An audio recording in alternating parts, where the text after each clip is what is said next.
We cannot turn back from here. Welcome to the Connect Feature Gamers. I'm your host, Gerwin. We got Venom, Snatchy, and Yujiro with us today. Hey, how's it going? You know, we here. Good. I like how I tried to get that all in one take, one breath. Yeah. But yeah, no. Today we're back again. The theme is consistency. We missed 1 week. I was just being super lazy. I'm just gonna be honest with myself. I was being super lazy. I was playing video games, and again, 2K came out. yeah, man. I honestly, I jumped in the wreck and I just, you know, it was looked up. It was 3 o'clock. I looked up. It was 10, and I was like, shit. Here we go again. But I like how we bounced back and got another episode, and I was able to release that episode that I didn't put up. And yeah, I'm trying to be better about it. It's a continual process. I'm not giving up. Never give up. Never. You can only learn. But yeah, what you guys, again, our topics are the same. We're gonna do the news, then we're gonna do what we're currently playing, and then we're gonna do our review / shit post / impressions of whatever we got out there. So, what you guys seeing in the news? I'll start us off. Seeing apparently Stadia is shutting down. I do have something interesting to say about that. But what are you guys feeling? R.I.P. man.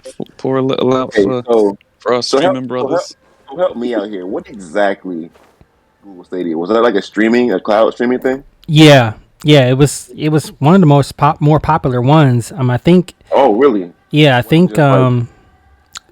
What's that one that's got really popular after Stadia that actually works? I forget what it's called. GeForce Now. GeForce Now is actually killing it. And that's actually the connection that I was going to make because, like I said, I was on Hoyo Labs website, and a lot of people on there were like, "Hey, I play a Mac. How do I play Genshin Impact?" And I saw a lot of those posts, more than I expected. And I was like, the answer is GeForce Now. And it's so crazy to me because Stadia could have been that answer. So that's just the funny part about Stadia to me is like they really dropped the ball on the implementation there. And I think considering the fact that the technology is there, I still do think the technology is very useful. 'Cause, like for people who have Macs, now they can play games they couldn't otherwise play. Before, I know when I had a Mac and tried to play computer games, the whole thing that people told me was, "Oh, you got a Mac? Too bad for you." There's like no answer for how to solve, how to get certain things downloaded on your computer. It'd be like, "What do you got, Mac?" Oh, yeah, sorry, you've lost already. So now, with GeForce Now, you're using the computing power of, the cloud to play these games, and I think that's a beautiful thing. It's just, Google's not gonna be able to capitalize on that in that way. That is interesting, actually. I hadn't even thought of that because I do remember when I got my first Mac back in like 2011 or so, and I went on there. Actually, the first time I played Batman Arkham Asylum was on Mac. Interesting. How'd that run? Yeah, but it ran fine. But obviously by then it was already maybe a year or two old, something like that. A year old, I think. Yeah. So you were always like working behind. I think the other game I was looking at getting was BioShock, the first one. So you were always a little bit behind.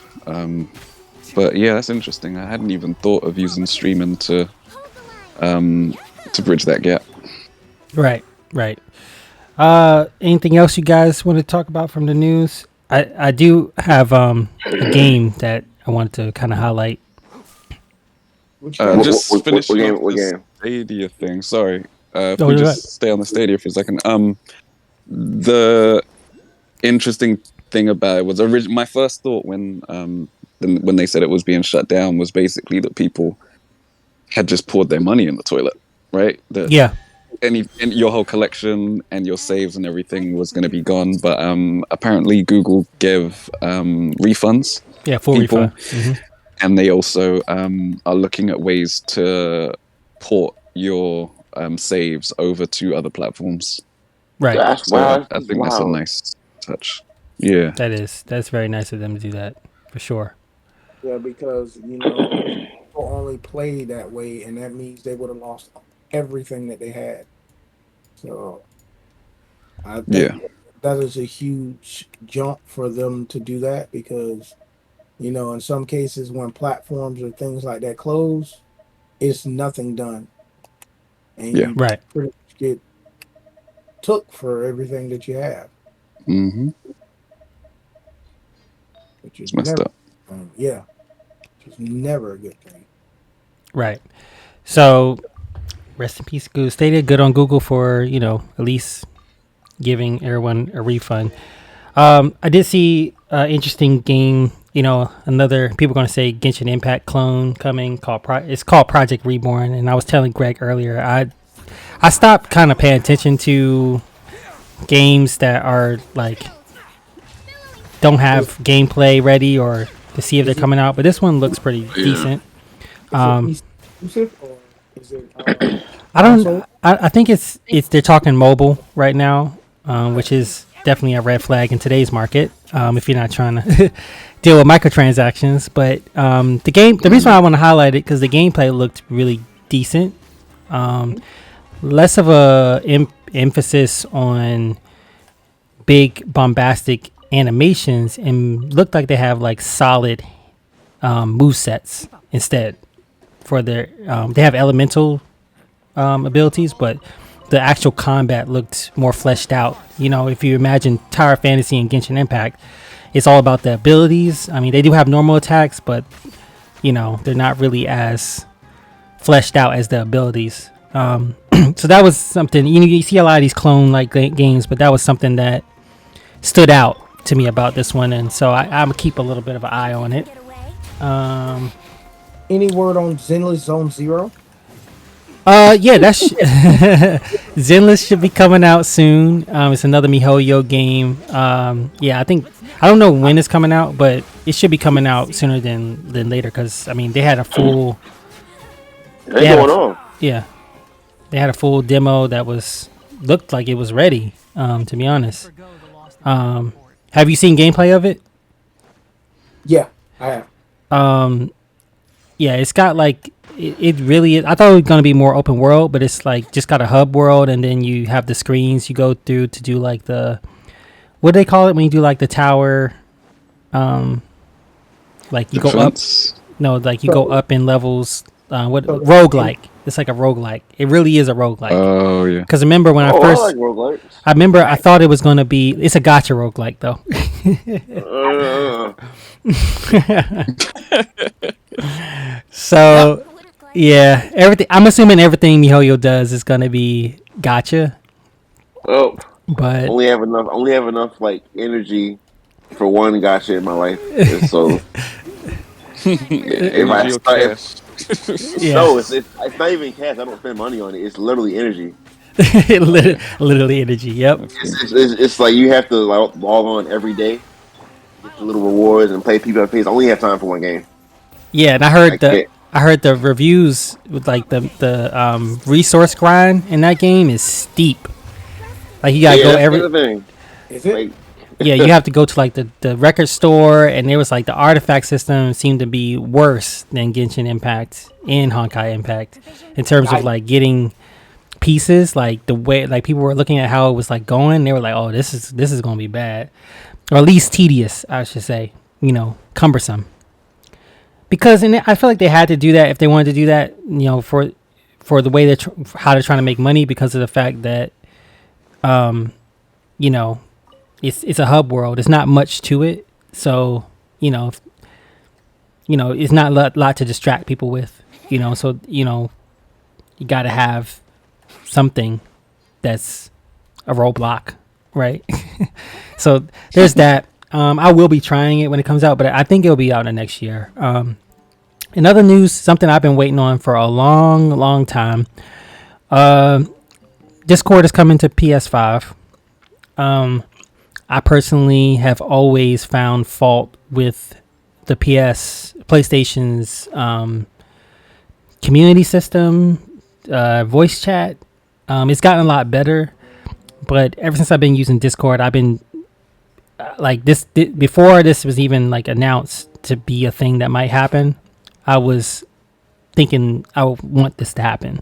So, PlayStation Insider that I follow, I think his name is Tom Henderson, or maybe he knows the Insider. He said the date is March 8th, 2023. So really excited about that. I'm not sure if you guys are. I already have the Discord set up and everything. I'm just like, I'm ready to go. Ready for this. You know. Yeah. Yeah, I don't have a PS5 yet, so it's like, hey. It's cool. Gonna be PS4 and PS5. Oh, PS4 and PS5. Yeah. Bet, let's go. PS4 and PS5. I wonder if they're still supporting these PS4 so much because it's still impossible to get one. It's not just that. The install base is huge for PS4, over 100 million. So they're not trying to leave those people behind anytime soon. I was just talking to Eddie the other day. I had a friend selling one at low rates because they're starting to get the chips in more and more and more. So I bought two. So I now have two PS5s. Wow. Nice. Yeah. But I got it at market price. I didn't pay a markup. I paid $530 for it. So keep your eye out for them if you want to get one because they're starting to get more chips in, and just keep your eye out. Yeah. But it has years. Go ahead. Oh, sorry about it. It has been No, go ahead. Since release, and I'm just starting and I guess it's because of my location too. You know, being way out here in Cali. I'm actually seeing it open up to where they're getting more. So it might be a more trouble where you're at, Greg. Yeah, I haven't seen a higher head nor hair of them for like ever. I haven't even seen one for real. And like everybody that gets one is like, oh yeah, I paid like so much money for it, or I waited up and just tried to beat the robots at the checkout line. It's like, nah, I have to wait until I can walk into Walmart and get one. It's like it can't be that serious. You know what I mean? But you can get have you signed up to the Sony Direct, or I think it's called Sony Direct, something like that. There's basically you can put yourself on a list at Sony and they like will let you know when you can get one. You can buy it directly from them and you won't have to pay for like a bundle or anything. Yeah, that's how I got my first one. A lot of people have been getting them through that. I think I was offered one months ago, but I already had bought mine through other means. So people know that you can go to Sony Direct as well, because it's a lot of people out there that have the money, but they just can't pay the markup for it. So exactly, I'm glad that we brought this up where people know to go to Sony Direct and check on it where they can actually even get in line for it. Yeah. Yeah, I'd recommend that. The alternative is you basically follow Twitter accounts that let you know, that update you on like online stores that deliver to your area. And that's how I ended up getting mine. There's these Twitter accounts that will be like, Amazon's probably going to get a drop on Thursday, or whatever company is going to get this on this date. Because they follow it for so long that they realize the cycles of stock and stuff like that. So that's how I ended up getting mine. And that's what I would recommend if you're waiting on Sony to get back to you. Right. No, interesting. Yeah, I'm gonna definitely sign up for that. Didn't know that was a thing. Yeah. In other news, I'm not sure if you guys ever heard of a YouTuber by the name of Donkey. Yeah, I know Donkey. Yeah. So he's starting his own indie publishing company called Big Mode. I think it's really awesome. He's been a big supporter of indie games. I'm definitely going to be on the lookout for anything that he supports, you know, because I think he's pretty solid in his... I don't agree with everything he says, but like I respect the guy, and I'm really happy for him and his wife starting this company. So check out Big Mode stuff when it comes. I'm sure we're going to check out some of their games as I've been diving more into indie games lately. Yeah, I know you play some indie games too, Venom, and sure. yeah. Anyway, there's that. Yeah, I'm not sure. Oh, GTA 6 leaks. I Oh, scoured the internet looking for this. Venom, you say you saw it. Is it that serious? I know it's serious for the company, but is it anything that like? Game breaking. How can it be game breaking when the game isn't finished yet? And Well, we're this saying is a large part of the issue. That basically it it's leaks for a game that has no release date. In fact, all we know about the game, all we've been told about the game by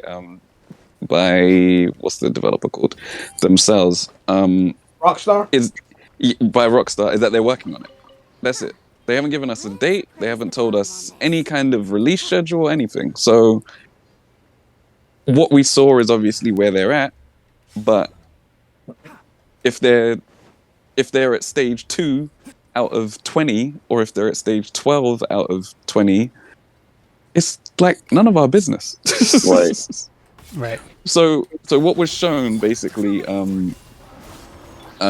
is characters moving around in a city environment. Sounds like GTA. Exactly. Obviously, parts of the city weren't finished.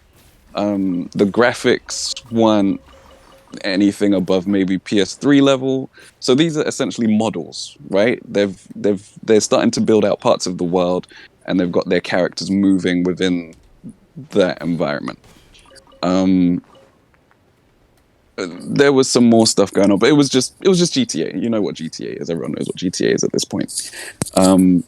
But where people complained was that the world wasn't finished, or that the graphics weren't up to snuff, or that So what do you think an in development game is? Yeah, and what do exactly, they think exactly, like, what do you think a leak is? A leak is not a fully. exactly. It's a leak. Yeah, That's crazy. and that's it. When you get a And leak, that's it. you're just getting a peek at something. You don't know what that something is. Yeah, yeah. And that's what I mean about what stage they're at. So interestingly, after the internet, or certain people on the internet, I'm not gonna Well, group everyone in. just a moment ago, what I meant was like, did you see a new mechanic or anything? So No, not visually, no, but no. like No. There was nothing new in there that we haven't seen from a GTA or any other open world game before that I saw anyway. I didn't see all of the leaks, so there might be something I missed. But I also wasn't trying to see all of the leaks. I'm not a big GTA fan anyway. I just sort of watched it for the sake of watching it. And the only thing was that they did show that the Latinx protagonist. So that was one of the rumors that came out of, was it a Bloomberg report before? That there's a female Latinx protagonist and a male protagonist. The male was shown to be a white guy. And they're supposed to be a couple who, whatever, get up to whatever they're getting up to. So that was shown, basically confirming that rumor. But outside of that, man, like, nothing to write home about. It's just that people were pissed off that a game that was unreleased and in development looked like it was under-released and in development. Crazy, isn't it? The internet never fails, right? It's so wild. Awesome. So, besides that, do we have anything else that we want to touch on from things that happen? New games coming out? Anything guys want to talk about? Even just saying, sorry, if we're on leaks already, Yeah. I don't know. I've watched a YouTuber. I think I recommended one of her videos to you before. She's not even a YouTuber. Now I can't even remember her name. She writes on. She has written on God of War. She used to be at IGN. Alana Pierce. Yeah. Yep. Mm-hmm. Alana Pierce. Yep. So I think shortly after one of the God of War trailers came out, not the last one, I think it was the one before, she started speaking on her platform about leakers and that there's like a whole culture around it. And I found it interesting that she didn't know that this existed. But it's something that's popped up lately when, as I follow the Avengers online game. There's a particular leaker who leaked some information about a new character. So he had said that the next character coming out was She-Hulk because the voice actor that was voicing the character slipped up and let something out. And then that sort of aligned with something that he had heard from the person that leaks information to him. So he revealed that this was the next character. It then turned out that that wasn't the case, and Jane Foster came out, right? Right.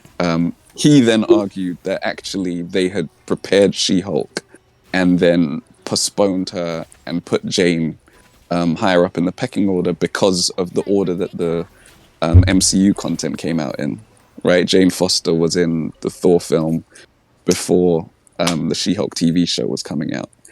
Right. But then, like, the dev team have kind of shunned him. And whenever they have information to release, they're releasing it to other people, where before they had used him as an outlet themselves. And now he's basically just gone quiet on everything over there it seems like it's to get back in their good graces.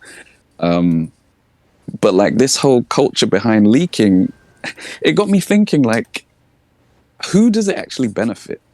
I know you asked that question before, D. Well, Yeah. the thing with leakers is that they need the content views, and that's how they essentially get all their Abs- views is by yes. saying that they leaking something that someone doesn't know, and half the time it's Yeah. either most of it is unfactual or Mm. it's not even proper. Yeah. So for me, when I see something that's leaked, 9 out of 10, I just take it as a grain of salt and I wait till it comes to the game or it shows Exactly. up, because 9 out of 10 is not true. Mm. Um, Playing even Genshin, like they will say something or they may change something based upon what a leaker says and feedback. And a lot of times it hurts the game more than helps the game when people leak Mm. it, because they can leak something and they be like, "Oh, this is so overpowered." Or da, da, da, da. Then when it comes out, it's neutered to death, and they say, "Oh, this is trash now." Well, Mm. maybe what you said may affected them to change something that would have been fun. Mm. So, I think that people should take leaking and leak content, like, unless you see some mechanic or something that you're going to like or you think is going to be fun in a game.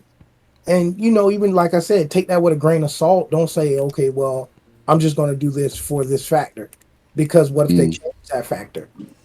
Yeah. So, and I mean, it's nothing against any leaker. By any means, do what you do, I guess, to pay the bills. But Yeah. in the same gist of it, like, I wouldn't take too much what leakers say to heart. Yeah. Yeah. I mean, speaking on Genshin, their leaks have been rampant since the game came out. And it was a mode of conversation for a long time. Going back to the question of who does it benefit, you know, uh, you know, I think the interesting juxtaposition of that is how are people robbing themselves of the experience, right? Because Mm. with Genshin, it's like a double-edged sword. Like, have I seen leaks? Yes. So I know a character is coming. I know what their kit is. So I can determine if the current character is something that I want versus what's coming that I can see. But at the same token, they're not just leaking characters, they're leaking story bits, everything. So you see everything in one section. And what ends up happening is you end up knowing you're missing out on the surprise of what happens. And with Genshin specifically, it gets written off because it's a gotcha game. And so because the Mm. company committed the original sin of gotcha, uh, Original. they kind of say, well, I don't care if the story is spoiled for me because, you know, it's kind of like they try to put these rules around it in order so that the players do benefit the most from it. But I think at this point, at the end of the day, everyone's trying to benefit themselves. The company's trying to benefit themselves by profiting more by not letting you know information. The leakers are trying to benefit by gaining clout from giving you information and overloading you with information, even information that you did not want to know. Like, I agree. I would say that 70% of everything I find out in Genshin leaks is stuff Yeah. that I didn't look for. It's always either showing up on my Twitter feed and I just scroll past it, or I click on it and intentionally to find something, and I find something I did not want to know. That, oh well, Mm. now I know that character dies. Thanks. Like Mm. like Senor. Oh well, you know what? I gotta be careful. Okay, let me step back. Mm. Let me rewind. So yeah, Mm. like important events will happen, and so it's like at the end of the day, it's every man for himself, and there really isn't any kind of because at the end of the day, everyone's just trying to gain either clout, money. It's money at the end of the day. Competition. It Yeah. gets everything gets muddied in there, and so the whole question of should leaks exist? Well, I think at the root of it is this the age old question of gaming. It gets back to this question. I'm gonna ask this question a lot. What is the cost of gaming? What is the cost? Because it, you know, is $5,000 ridiculous, or is $20 too cheap, or is $20 just right, or is $70 right? You know, the leakers are justified, like with Genshin, because of the reputation of the company based on the monetization. And even with Marvel Avengers, there was questions on the monetization. I mean, they ended up doing a pretty good job, but just questions on their integrity and their intentions of the game being a cash grab itself. So Mm. there's a lot of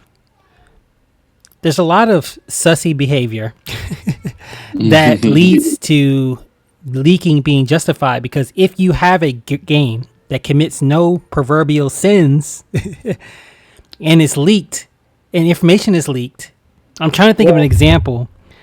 well, and I think that fan base will be in uproar. They'd be like, "Why would you tell me that? Why would you ruin the game?"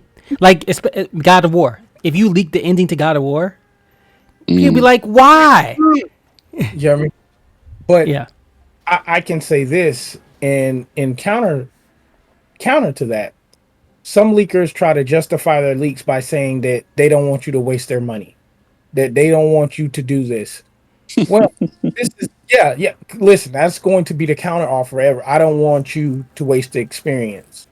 Well, the experience that you have before you have it is completely different. Like if God, like you Yeah. said, God of War comes out and it has a horrible ending, but that's your opinion. To Mm. somebody else, that ending could be great. Mm-hmm. So, like for me, I didn't like the ending of God of War One. Did I tell people what the ending was? No, I kept it to myself. Just like I played a Final Fantasy that made me really stop playing Final Fantasy. Um, I want to say it was the one that was supposed to come out as 14 something, but it it 15. really 15. Yeah. It did a job on me, and it just I didn't ever want to play another one. But I didn't get on what you call them as the game released and told everybody, "Hey, this is what happened," Mm. because that will ruin the experience. But a lot of people try to justify that they're doing it for your own good when they don't know what your own good is. Yeah. That has to be something where it has to be your opinion. Yeah. So, and a lot of what comes, and that's why I would say, well, do you really want to know? And then if someone says yes, and we're talking in a what you call, I say this is why I didn't like the game. but I wouldn't do that to a whole bunch of people that was expecting to play this game or get this game. Yeah. And I think that's how leakers try to justify it. Well, I don't want people to do this. I don't. Well, you're not Yeah. the parents, and Yeah. Yeah. they And, want to have their own experience at it. and leaked information still stands, I think, to be one of the quickest ways to get cheap views on YouTube. Yeah. Yeah. Yeah. Yeah. I mean, I agree. I have seen so many leaked Genshin content, even movies. Back when I was trying to do movie reviews, I knew the whole Star Wars saga before the movie came out, like line for line. Like I'm in the movie, like I knew the beat for beat of what was happening. Well, you know what's so funny about leaks and about people's opinions? It's just that their opinions. Like you may have a different opinion. Like I've heard people say Morbius was shit. I watched Morbius. I actually liked it. But you see, that's the difference in people's opinion. Yeah. Like people say, "Oh well, this was a horrible movie." But underneath, it seems there's this distrust between the consumer and the developer of entertainment. It's like there's this thing about, because entertainment is unique in that if I prepare this for you, you don't know when you buy this if you're going to enjoy it or not. Right. So the consumer originally takes the risk, and you can buy something, aka Anthem, aka Star Wars, the newest saga, and you can watch it. And it was crazy with Star Wars. Yeah, I hated it before I went to watch it, and I hated it after I watched it too. So I'm a person that looked at the leaks. And what they did to the theory crafters was criminal for Star Wars. But that's just another. There were so many theory crafters that off of years for that kind of got shafted because they just tried so hard to make it not relatable to any of the things that they were predicting. And so there's this distrust that consumers are being tricked, or they're being like they're snake oil salesmen, and the question I ask is, how do we change that? And it reminds me of the time I was in Ethiopia and I was bartering, and it was wild to me that I didn't know what the price of anything was. And you don't know what the product you're getting. I'll say this now. I bought something in Ethiopia. I don't even remember what the cost was, but I know I paid a lot for it. It was like a shirt, and the thing and I was proud of it, but the thing kind of unraveled itself. So I felt like, and that's kind of the feeling that you're trying to avoid with entertainment. You're trying to avoid overspending and getting something that's lower quality than you expect. So it births this whole, and that's why we were relying on reviewers. But then the reviewers, I think IGN is trying to repair its reputation right now, and I think they're doing a fantastic job. By the way, IGN has been trying to repair its relationship with the consumer, because from IGN's 10 out of 10, barrage that happened, there was a lot of YouTubers that got big off of that, because people was like, I mean, you can just go back and look at some of the games that they rated highly. Madden being one of them. In the sports realm, where people started going to other reviewers to get the truth. Yeah. And so the question is, what is going to come into place to give the consumer more power without necessarily ruining the experience? Especially with the onset of gambling and gaming, that's only getting bigger. Microtransactions, that's only getting bigger. It's going to become more imperative that people understand what they're getting themselves into before they waste their time and their money. So the problem is only becoming more complex. And this is where I have to praise guys like Asmongold, because he's actually one of the bigger YouTubers that's fighting really hard against it. He thinks there should be laws in place for transparency. And I think those things would kind of curtail some of the leaking and improve the experience overall. Because going back to the original question, who does it benefit? The people. It does not benefit. I go back. I change it. Who does it not benefit? I don't think the consumer ultimately benefits from leaking. And this is a person that faithfully spoils things for himself. I spoil things for myself so often. I know I'm not benefiting from it. I'm not benefiting by knowing, like, I sent you the tweet, Venom. I sent you that, you know, there's going to be a new boss coming in Genshin, and I was so shocked when I Yes. saw it. I was like, oh my god, Yeah. Genshin is really going to another level, and I'm so excited. And I'm like, I don't know. I now will never know when I actually get to see that in game what my reaction would have been the first time. I would never know. Mm, mm, I would never know. And so I think we're not benefiting, and there is a room for change. I did pose something a while back, a kind of hack solution that, you know, I think that gamers should unionize, and that sounds super crazy, but I think there should be a gamers guild. I know that sounds super crazy when I'm saying it right now. Like, people who heard me is like laughing out loud. Like, what are you talking about? I think that the only way consumers can have power is in numbers. And go ahead. but what would we be unionizing for? What would we be protecting ourselves from?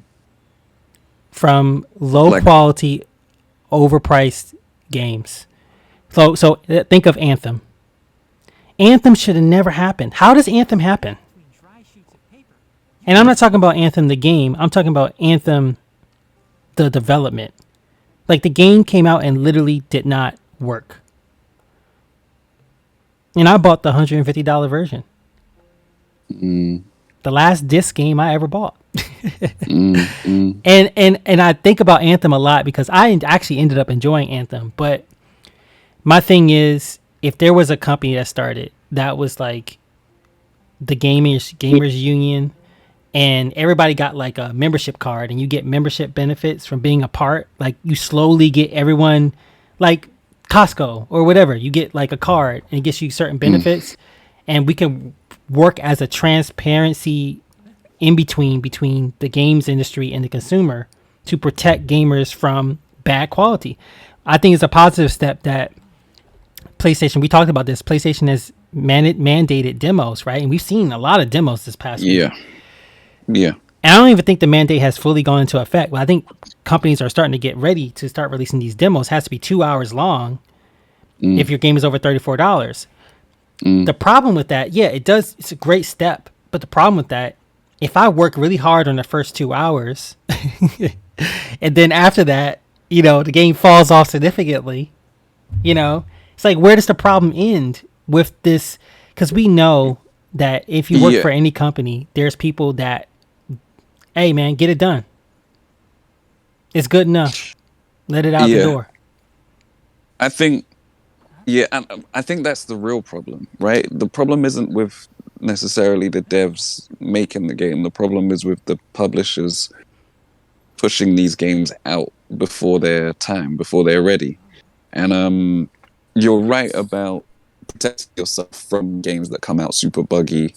You can reel off the list of games that's happened with. There's Yeah. there's been a bunch in the last like 3, 4, 5 years, but I think the key to that is just not pre-ordering. Yeah. That's happened. Yeah. The non-pre-order wave, Like, I think, has just started. just wait. Literally, just wait. Even if it's just, cause I like to pay attention to review embargoes. The review embargo for God of War has come out, and I think it's something like a week before release, or it's quite a few days before release, and that's normally a sign that someone is confident in their game. Yeah. Yeah. Because if Anthem has a review embargo a week before release, then that means that the games will have gone out either 3-4 days before that, and reviewers have the chance to actually tell people, hey, something's not right here, this game is broken, yada yada yada yada yada. Yeah. So The when a game, the only problem Go on. with pre-orders going down is that pre-orders is a function of business. When you put a game out, a lot of especially smaller game companies rely on the pre-orders and the wish list and Yeah. all that to Yep. go get more money. Yeah. So it's a double-edged sword there, right? I agree. We should stop Yeah. pre-ordering. And Mm. that's why for me is the when I came up with the gamers union idea is a thing like let's take 2K.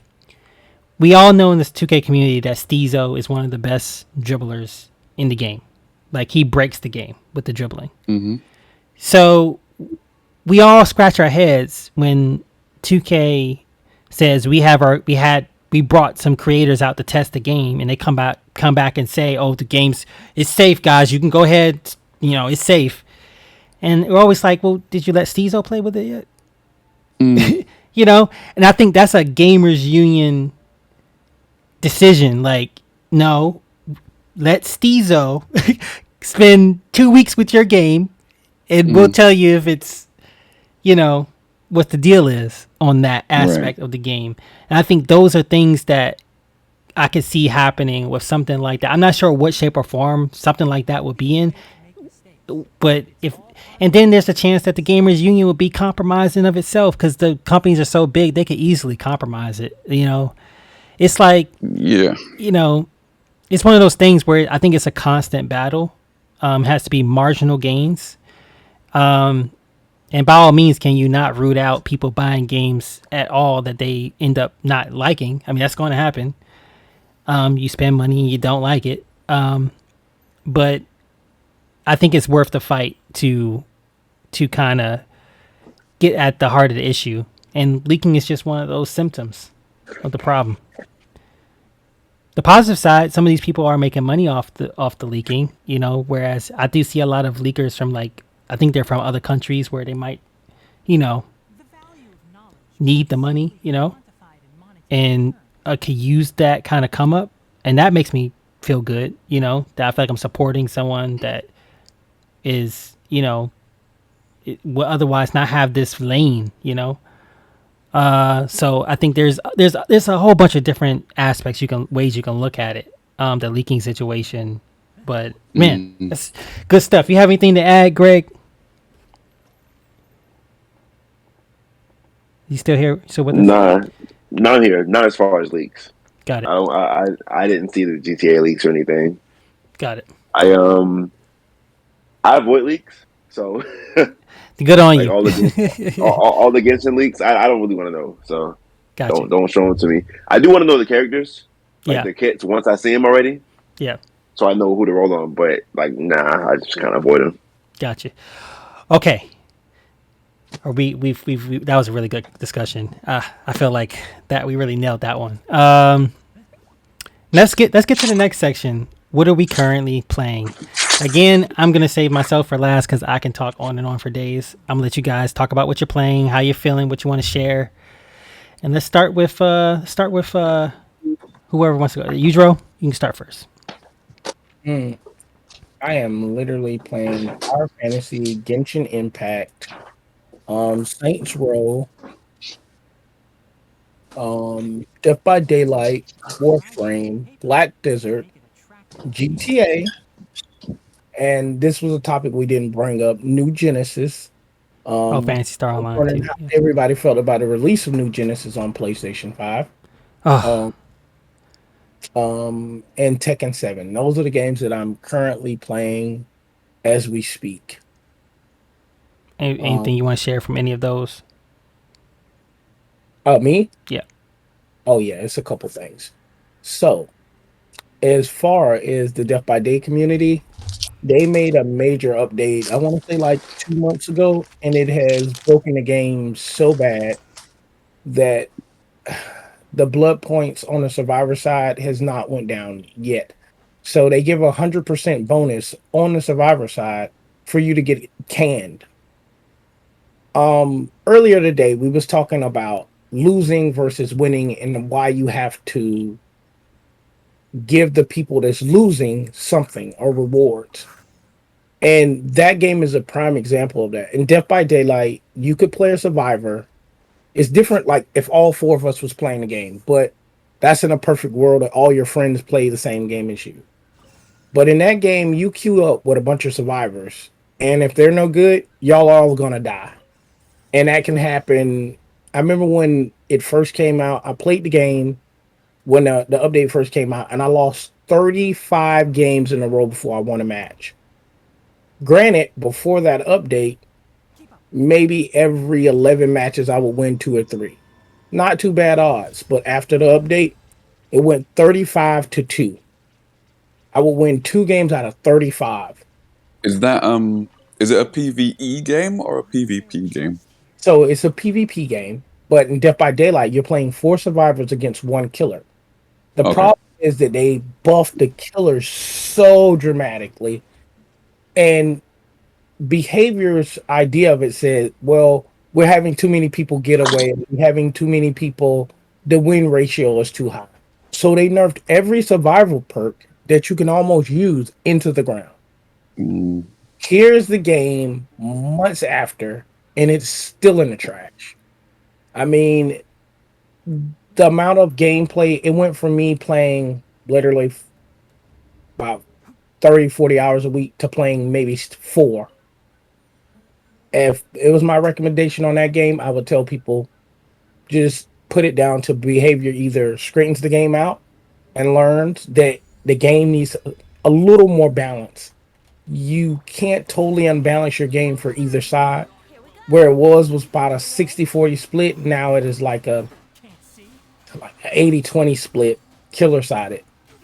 Um, I don't feel like Black Desert is in a good place. Every time they bring out a class that's decent, they nerf it 2 months later or 30 days later. Also, I've been playing ever since it released on PlayStation after probably about 2 months. It's not in a good place. GTA is always going to be GTA. The new release of New Genesis was good. I feel like it was a good start for it. It also had cross link, so you could link it from your other accounts. So I feel like it was a good thing, but they did wait quite a while, and it wasn't even like they didn't have any promotion that it was even coming out on PlayStation. I found it by accident going in to download That was a demo. crazy. That was Yeah, crazy that we just happened to look on PlayStation. Now this is a game that we have been waiting for years. I can't and, emphasize it enough.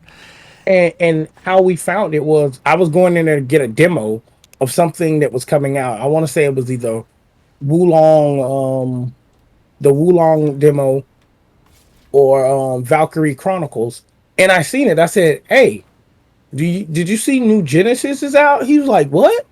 I said, Fantasy Star Online, New Genesis is on PlayStation. He's like, "No." I said, "Yeah." So I downloaded it, and we linked our accounts, but no one, like, I think that the company did very poor on telling people or even doing any type of advertisement that it was coming to PS5 or PS4, because I think it's PS4, PS5. Um, that's another thing that should be brought up, that some companies are not, they're not relaying it or not getting themselves out there because they feel like they already have their certain fan base, so they're not doing anything. Um, and you know, like Saints Row, I'm playing Saints Row. I just think it's good old fun. A lot of the community was upset, but again, that's people like the leaks that we talked about. Some people, talked horrible about Saints Row. I actually like it. I enjoy it. I think it's good old fashioned fun, and I think because it was supposed to hit certain numbers and it didn't, people wasn't messing with it. So it had glitches as well there. I it saw did. some crazy glitches. It did. And it's a couple other games that I didn't bring up that I forgot, which was Lost Ark was one.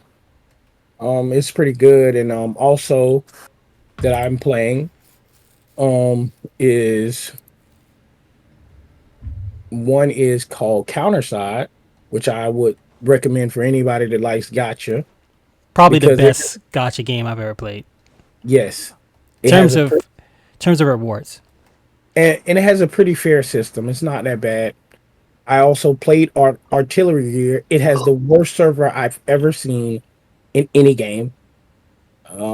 The refresh rate, it will crash every 11 to 13 seconds until you get it back up. you know, That's crazy.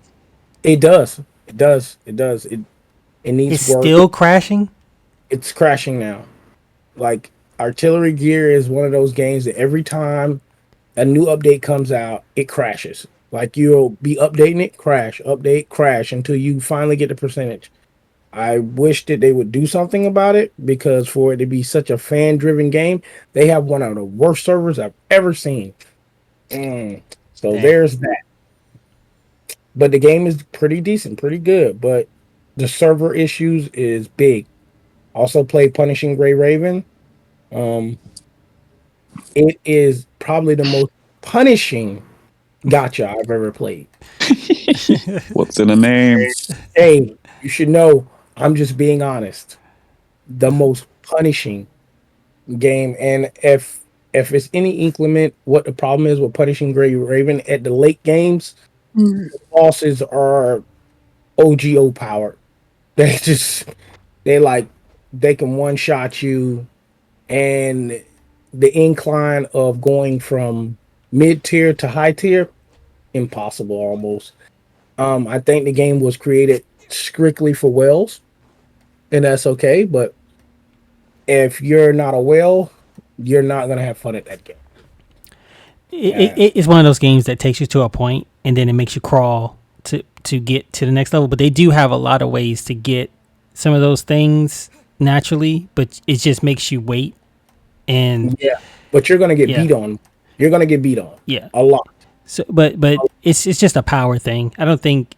I think once you have enough power, you can kind of bypass some of the mechanics. Now there are people who do play that game and you know try to not get too powerful and just fight when they're like it's an RPG. You can fix it however you want, really, depending on how much power you want to gain. But what Punishing does is they have a unique fighting system that they try to keep, just back and forth because their bosses are very, very active.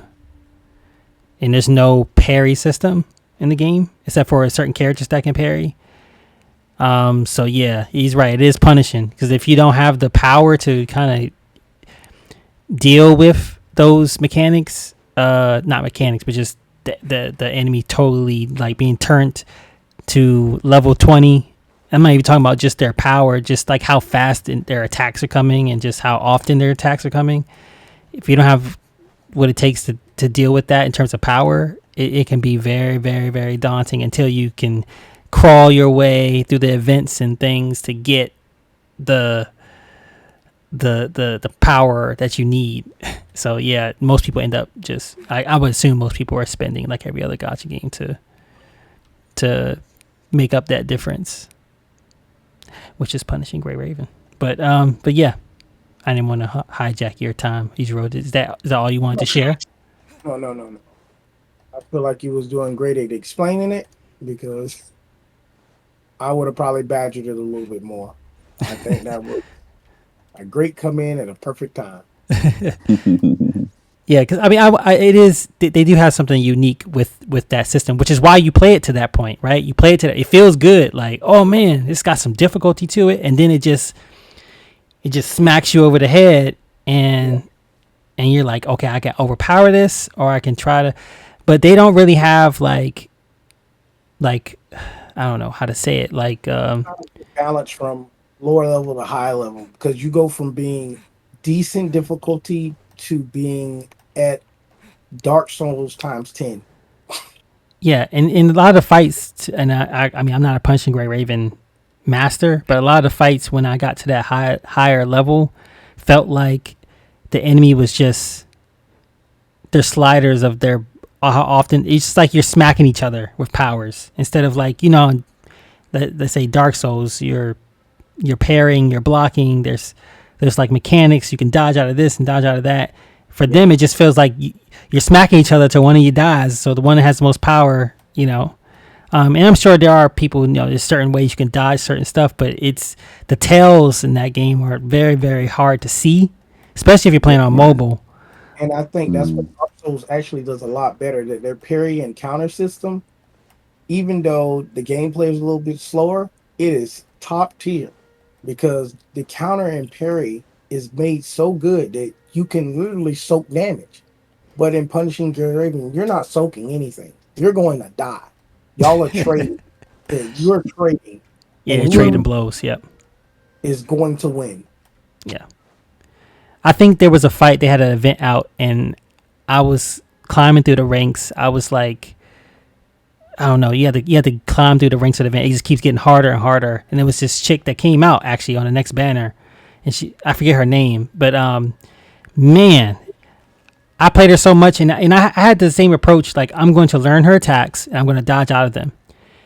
The randomization on her attacks were so crazy. Like, I could never predict which one was coming next, which is a good thing to a lot of people. But I had trouble finding the tells, and I imagine if I kept doing it, I would get good at it. My thing is punishing, like any other game. It's like, I really think that's why I really am excited about them making Wuthering Waves, their console PC game they're making, because I feel like if it was easier to see, if it wasn't a mobile game, I feel like they're ready to go to the next level, because it's just really hard to put all that time into being that good on a phone. Uh, you know, dodging, Right. you know, and There's limited buttons, limited yeah, it controls. just doesn't feel like. I mean, I hats off to people who can do it, but it really tests your patience.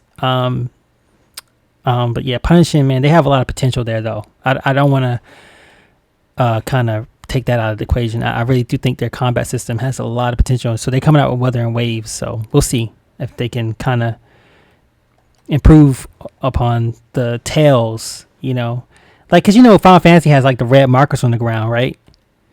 And Punch and Grave Raven, they just hit you. There's no red marker, there's no blue flash, there's no. No, nothing. No, Nothing. they got powers, and they come at you with all of it. So and, watch them and watch for their shoulders and their leg to move. and there's some people, there's some low spenders and some whales that, I mean, I'm sure there's a free to play god out there for Punch and Grey Raven that just like, nah, it's easy. But there's people that might disagree because they'd be like, man, I go toe to toe. Well, that's because you're not noticing how much you're getting hit, because your healer is you have the Top the tier. power. You have the power, so you don't notice it as much. But once you dip power a little bit, and it says you're on the same power level, and you go in there, Well, good luck. I think it's great that you bring that up because they brung out a Oh, top tier and you healer. use resin when you use the daily stamina system when you lose. By the way, and you bleed And- money. yeah, So and they trial and brought out error. You bleed money. Oh Yeah. my god, I want to laugh so hard. Not literally in the game, but like you lose in order to like keep going. You have to like pay the current Right. the not the prime For premium. attempts. Yeah, for attempts. So Yeah. even if you say, well, you just keep going at it, they know what they're doing. Yeah. Let's not protect the game. Like they, you can see easily when you get to that higher level. That's what users talk. You can see what they're doing to get you to spend Yeah. money. You can see it, and you probably would never notice it if you did spend money a little. Even if you spent like a battle pass, or whatever, you stay up to float and you keep your power level rising. But once you try to go free to play and Punishing Great Raven, you will find out eventually. Well, let me fight this guy again. Oh, that'll be 50,000. What's the currency in that game again, Yuzro? I forget what it's called, but whatever it is, like, let's just call it VC.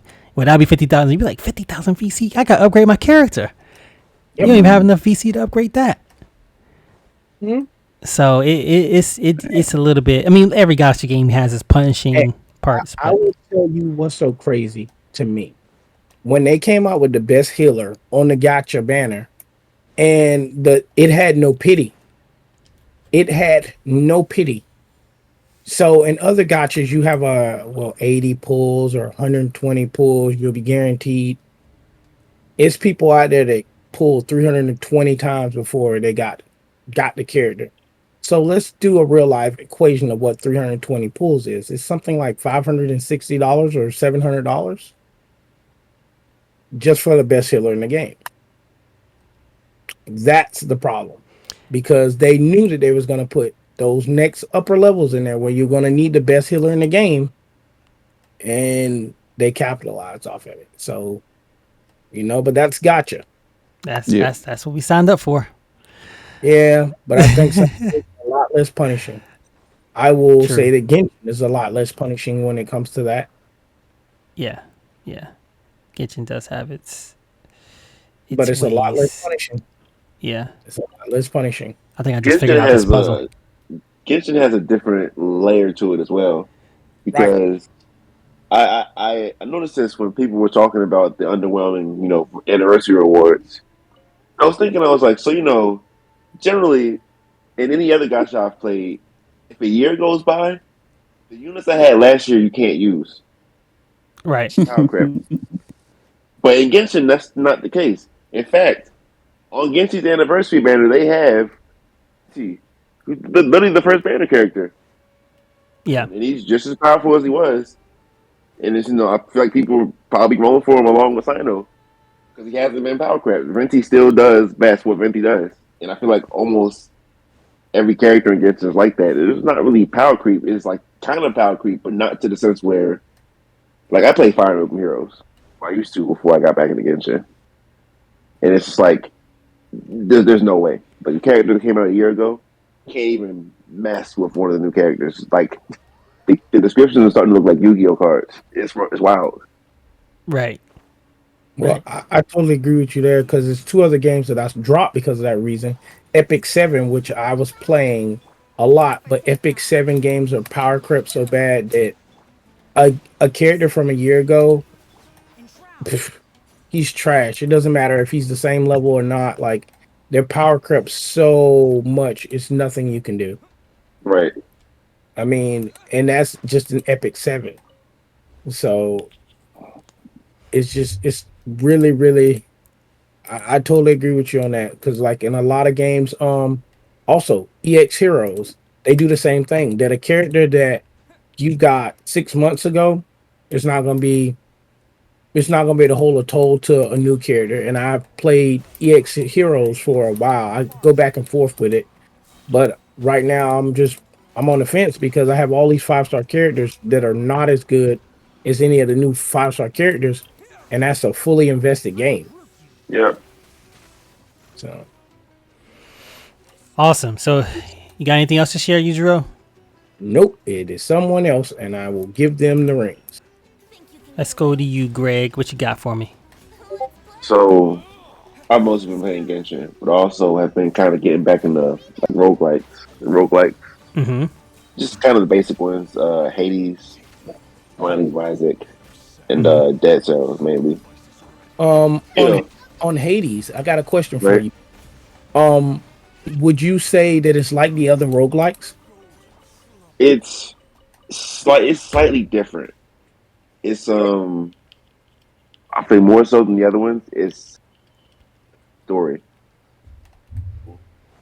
with You like the said, Binding of there's a story in Hades, and the whole game mhm. is like they wrote the story based around the mechanics of the game. So basically, you're like the son of Hades, Jagrius. You're trying to escape from hell, and you're immortal. You can die as many times as you need.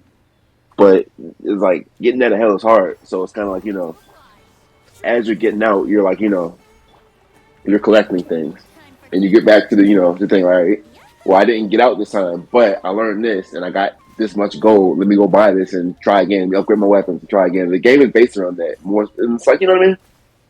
Yeah, So you're not gonna beat it when you first. When you can, if you're godlike, and you get like really lucky with the god boons.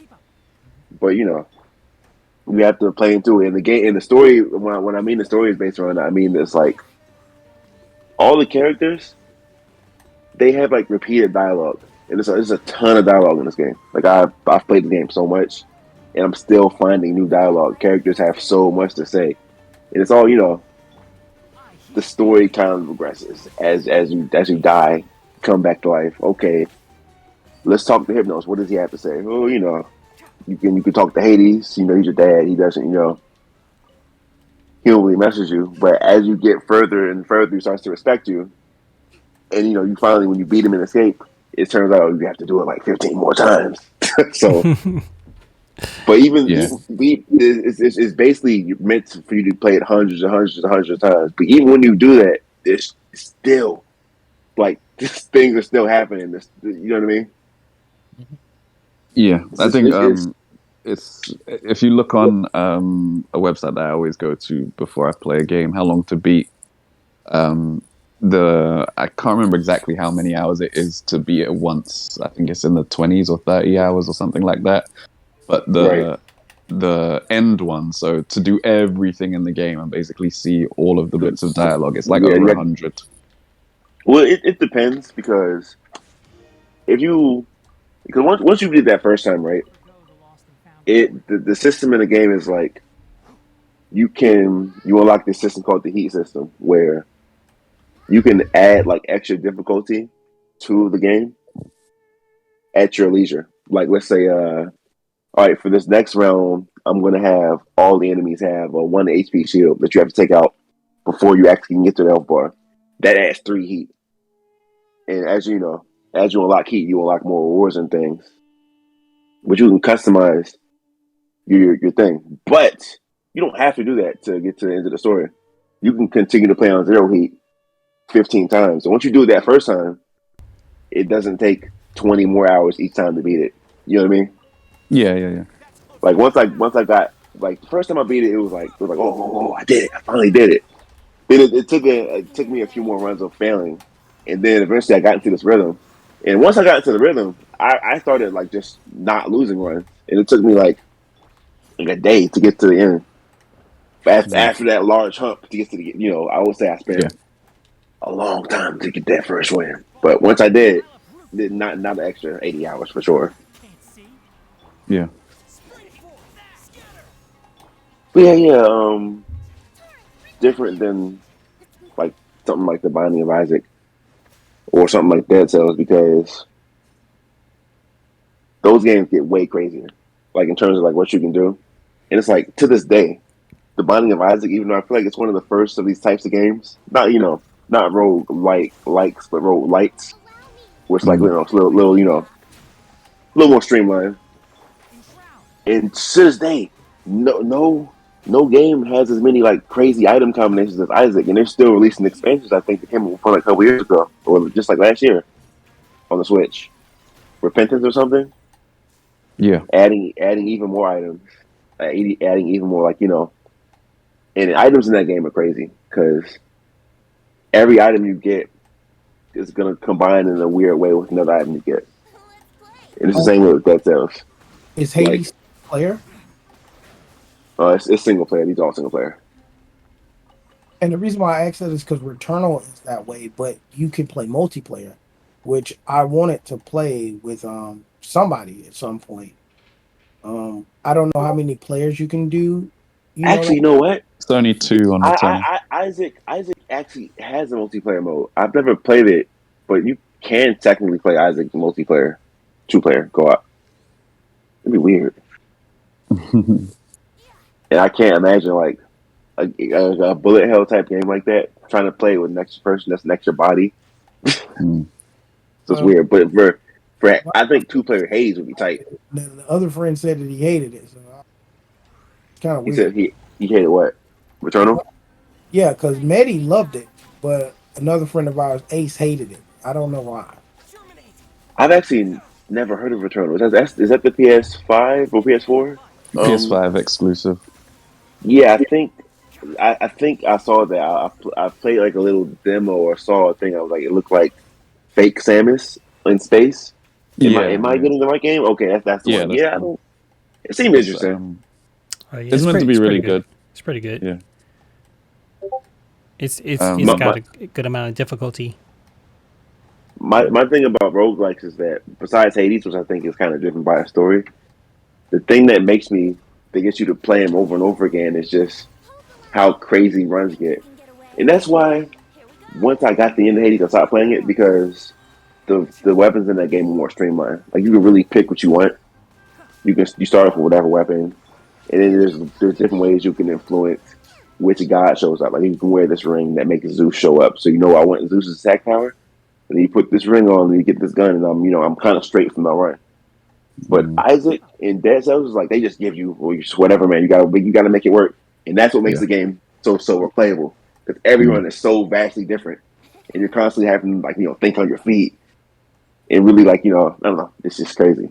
Yeah, Returnal does a similar thing. Like you can't really influence the drop of the guns is kind of really random, and that was one of the reasons why I actually stopped playing it, because I just there's Yeah, certain guns it's I just different. didn't want to use, and Yeah, I would get stuck with it. You get stuck with it 3 times in a row, and then you got to start completely over every time you die.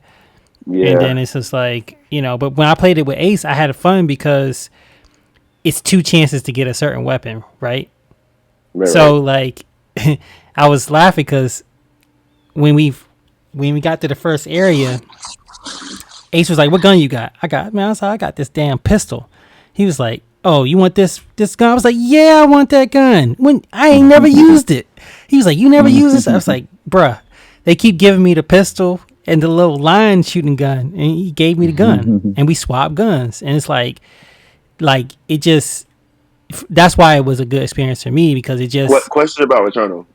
Is Returnal one of those games where you start off with a base weapon, and as you play it, you unlock more? yeah you can it's alright, like you get to the first, like you go through it and then it's like a place where there's guns and you can like whatever gun is there, or like I think certain bosses drop guns or there's like boxes with guns. I can't really remember, but like you pick up guns throughout the run and it's just based on your proficiency. So how well you're using the gun, it increases proficiency. So when the proficiency increases, the next gun has that tier proficiency. So the type of Interesting. gun, you could beat the game with any of the guns, even the pistol. But the proficiency, which gives you different rolls on the, like certain um, subset powers of the guns, only comes with certain proficiencies. I think. Don't quote me, but it's something like there's some system to it where you can't, where the power of the guns has to do with how you are using them. And your proficiency increases not just by killing things and not dying, but also from well-timed reloads and stuff like that. Interesting. So yeah, it's a pretty good game. I wouldn't say it's bad at all. Like I enjoyed it, but just one I'm never gonna get good enough to beat. So I just gave up on it. Don't say that.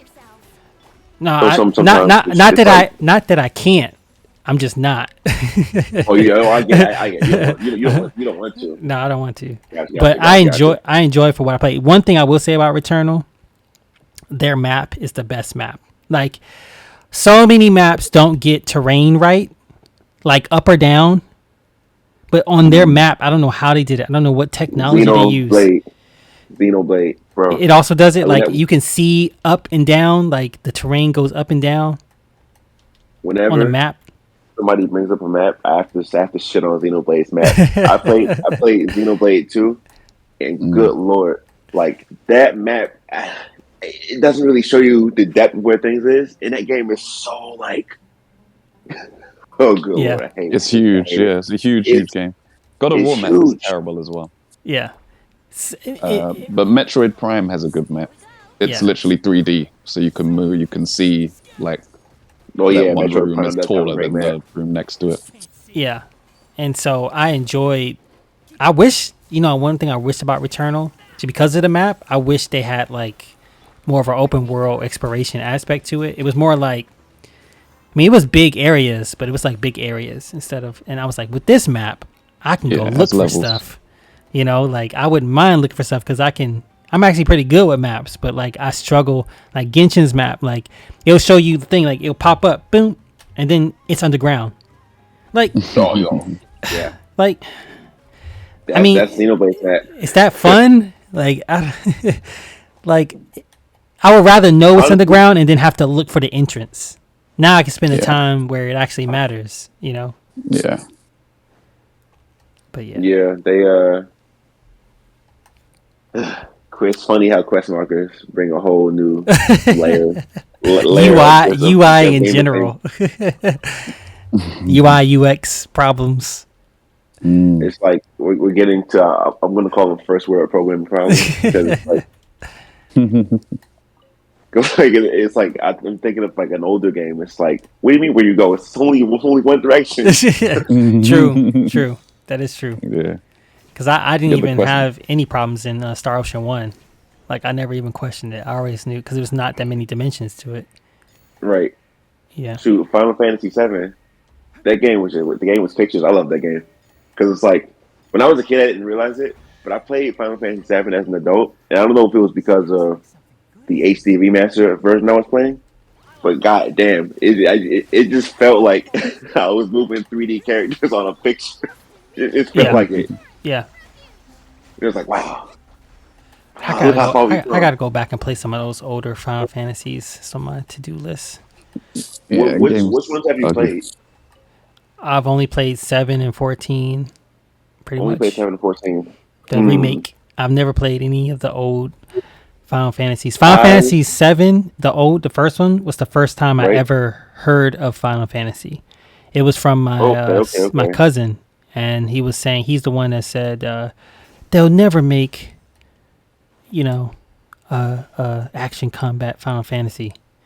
There's no reason to. Okay. Um, There's So no I reason to. believe that you should either play Final Fantasy 6 or 4. I've heard Oh, 6. I've never heard 4 Yeah, recommended. I like I think five. I I like like five. 5 too but 5 is kind of out there. I feel like if you're gonna like I'm not really into Final Fantasy. 6 is a better jumping off point than 5. Yeah. 4 also. And 5 is I'm gonna tell you why I I never love played those games. Is after 7, after I saw my cousin play 7, right I watched Advent Children, the movie. right. Mm-hmm. That movie, I still to this day have no idea what it's about. It is the most confusing, convoluted movie.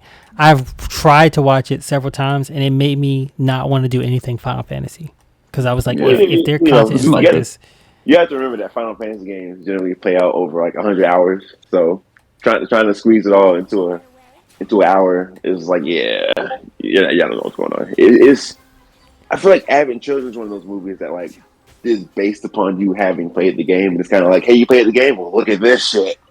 right, right. If you haven't played it, it's like, whoa, what the hell is going on? It's all references to things you haven't played. Yeah, I eventually got over it to play 14, and once I started to get it, I was trying to convince everybody to play 14. I was just like, I get it. Like, I get the Chocobo thing. I get how they're not the same story in every game, and like you just start to be immersed in Final Fantasy. Like, you get it. Like, and I feel like I could play the old ones now and really understand what's happening, and like I get why Yeah, people see certain characters in different versions and go, oh, like I get it. I get that now. yeah. It's like I didn't get it's that like before. yeah, it's cool. It's always cool to see Cloud. He likes to show his face. Bro, speaking of Cloud, I've read a rumor that allegedly, you remember Soul Calibur 2 on the PS2, GameCube, Yeah. Xbox, Yes. and they Yes. each had their individual, exclusive character. So the Mm-hmm. Yes. PS2 version was Heihachi. It was supposed to be Cloud, but the deal fell through. That's Hmm. wild. Interesting. This is a rumor I heard. It That would would have have been him, changed. and because he obviously like Nightmare. Or Nightmare reminds Spawn. me of Nightmare reminds me of what's he called Well, from Final Fantasy One? well, Chaos. in the Oh yeah, Chaos. new Tekken, Chaos. I think they're killing off Heihachi. Oh Yeah. man, The anime. Yeah. And Tekken.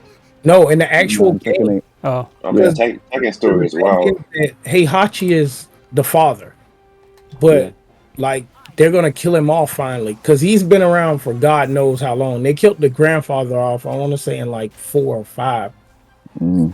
but or was it 3? I'm not sure, but it was the grandfather that they had killed off. But I'm surprised that they're finally gonna kill off his character. So, cool beans. Okay, Venom. You. Hit me with your best shot. So There. I finished obviously. Oh, your playing, vocals have gone muffled. By the way, Oh, I don't know sorry. why. I covered up the mic. My bad. My back. Yeah, you're back. Sounding crispy. I finished playing the Wolong demo that ended on Sunday. We had a good run with that. how did you feel? Yes. Um, I enjoyed it first and foremost. It took a little while for me to get used to it and get used to like some of the mechanics and the way that they wanted you to play. But I enjoyed like the verticality of it, having those like stealth attacks being attacks from above because now you can jump, which meant that you could climb up certain walls and things like that. So that added a nice new dynamic. But compared to Neo, it did feel streamlined. But I don't have a problem with that. It's not Neo. Otherwise, it would be called Neo. Um, and Facts. yeah, and I enjoyed it. At first, I thought it was really difficult to get the timing down of the parry. But then after a few more playthroughs, I sort of got the hang of it, and I was able to beat the boss quite comfortably. I think I beat him like 5 times in a row without dying. And yeah, there is issues with it. The biggest issue is there seems to be some kind of like input delay or something like that, which means that you have to be standing completely still before you heal. And that's really in a game that is action based already, but also sped up compared to Neo, compared to whatever Dark Souls and all of those games where healing is slow on purpose. They've sped up the action and they've done the heal in a way that it's even slower to respond than it was in those games. So I think that needs an adjustment. Feel of healing is like on Monster Hunter. Yeah, yeah, It's but Monster. it's So not just the slowness of the actual animation. It's also the fact that it won't even respond if right, you're like moving. that's what I'm saying. In Monster Hunter and certain boss fights, you can't move. You have to stay still in order to do Yeah, the kill, and yeah, that's bad. Like yeah, I don't want to have to completely stop to heal. yeah. It's not suited to a game like this, which is so dynamic at all. So I think they definitely need to adjust that, and I wrote that in my feedback. But I guess the real reason I wanted to talk about that is I went to a gaming expose in London at the Excel Centre in East London, and I played a different demo version. I've put my thoughts up on the Wolong Reddit page and the the Wolong Discord page as well, where I go into more detail about the differences between the demo that we had at home and the one that was at this event. Basically, the one at the event was a lot shorter. They changed around the enemy placement, and everything was lower level. So I think in the demo that we got at home, you could go up to level 20. In the demo there, you could only go up to level 7. And not 7, morale 7, not level 7. Just as a basic benchmark. But the reason I went to play it there was because they were showing off an extra weapon. One of the things I was disappointed about in the demo was that there was 3 sword weapons, 4 if you count the dual swords, and then the glaive. But they showed off the spear.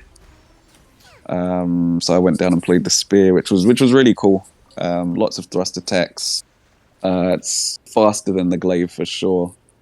And it scales off of the wood element.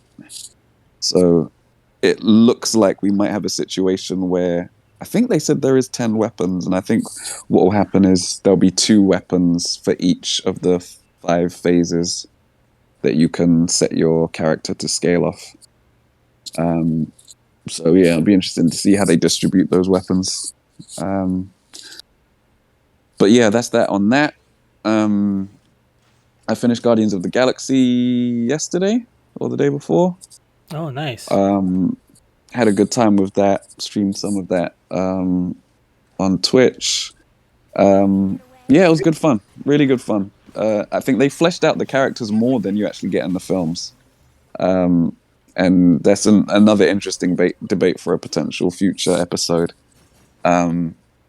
Is sort of, and with the Last of Us TV show coming out, I've had this conversation a couple of times this week, that I find, because you're playing games and they're more immersive in that way, they can do things that TV shows can't.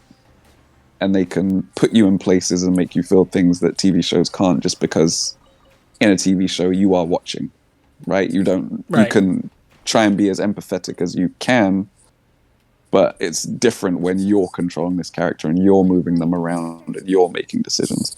Right. So yeah, it was fun to delve into that team, and what Eidos Montreal did over there was pretty cool, man. They never stop talking. Like, you literally have to interrupt them to move the story forward and stuff. But there's some genuine laugh out loud funny moments, if you do listen to the dialogue that goes on between the characters on the team. And then I've just started The Last of Us 2. I never played it when it came out. It came out like a month or two, maybe 3 months after Neo 2 came out, so I was still playing that. And I finally bought it on sale. You talk about games leaking. That was one that leaked. And yeah, I just waited until it was out on sale before I got it. I've had it for a few months now, and I've found some time in my schedule to tick that off my backlog. So that's what I'm getting into now. How have you enjoyed the beginning of it so far? It's good. It's really good. And it's interesting because The Last of Us, like, the gameplay isn't amazing. I know it improves in the second game, but I haven't got to that point yet where the new improvements come in too much.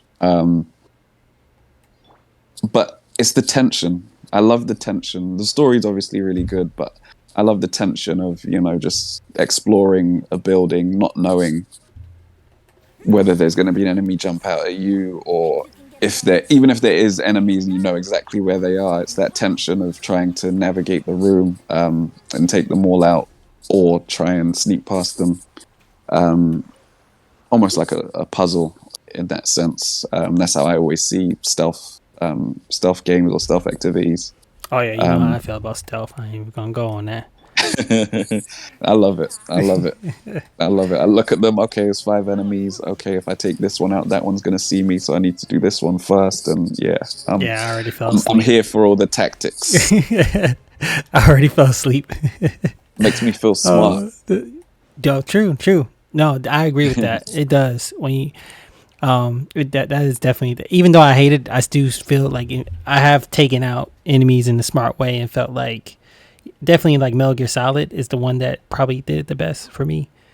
I did feel like, you know what, pat on the back, you did a good job today. But no, that's cool, man. That's very cool. Yeah. So is that all you wanted to share? I think that's it. I was actually tempted to download either Hades or Dead Cells as my sort of indie game to play in between. When I don't quite have the time for Last of Us 2. Do you like Castlevania style games, like Metroid style games? I love them.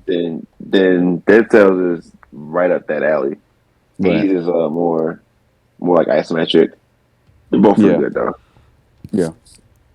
Awesome. But I really like Dead Cells.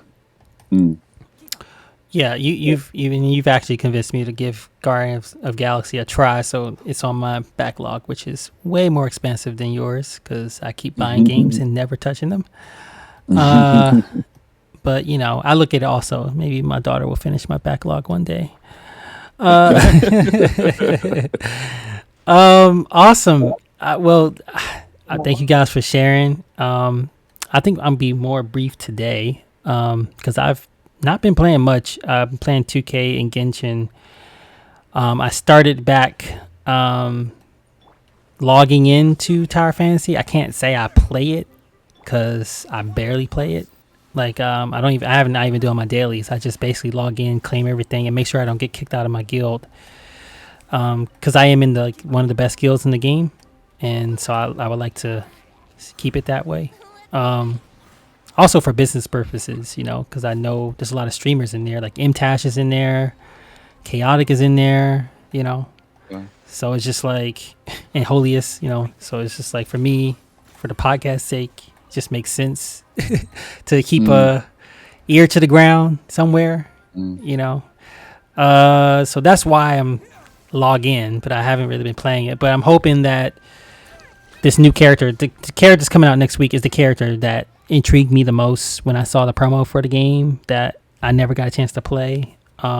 She has a shotgun, and there's something about having a shotgun, a big ass shotgun in a fantasy game that makes me put a smile on my face. Because you're spamming abilities anyway, so just to walk around and just like boom, like when everybody's like, twirling around, throwing stuff or using swords, you just come with a shotgun. It just seems like so absurd to me that it makes me smile. So I'm gonna enjoy at least playing that character, and I'm gonna try to catch up to Yujiro because I do enjoy playing with him too. But yeah, I've been playing 2K. I would keep it brief with 2K. 2K is going through some issues with their microtransactions. They upped the price of capping your player. So like it's like $100 additionally to cap your player, which I definitely didn't spend $100, but I ended up spending 15. Like I was telling Yujiro, I was trying to get to 99, and I was trying not to spend money, but it just, even for me, it just became, just get it over with, and it's really, to the extent that it is affecting the community and my team, is really the first time we've been actually affected by it. It is actually considerably getting worse, to the point where one of the people who work for 2K had to speak on it, Ronnie 2K. He said that basically, essentially, I'm giving you the cliff notes. He said that they feel like the improvements to the game and the content they give us is worth the value. Wow. So basically, it's worth it. Like, we increased the price because we gave you a better game.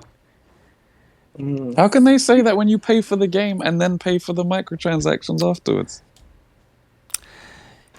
If the game is of such a higher quality, if it's improved that much, then surely the price of the game would go up, which it did when it moved generations. The price of the microtransactions went up. They feel like that's games insane. is 100, and you giving us is 100. That's 200. It's worth your time. They said they stand by their pricing, their value that they're providing to the customer. You can grind to 99. They feel like they give you all the tools in the game to do that. They give you all kinds of ways. They feel like it's fair, basically. And when I heard that was the first time I've ever heard 2K speak on the price like that. And I was like, word. Mm-hmm. That's where they at with it, They put their dick on the table. Yeah, basically.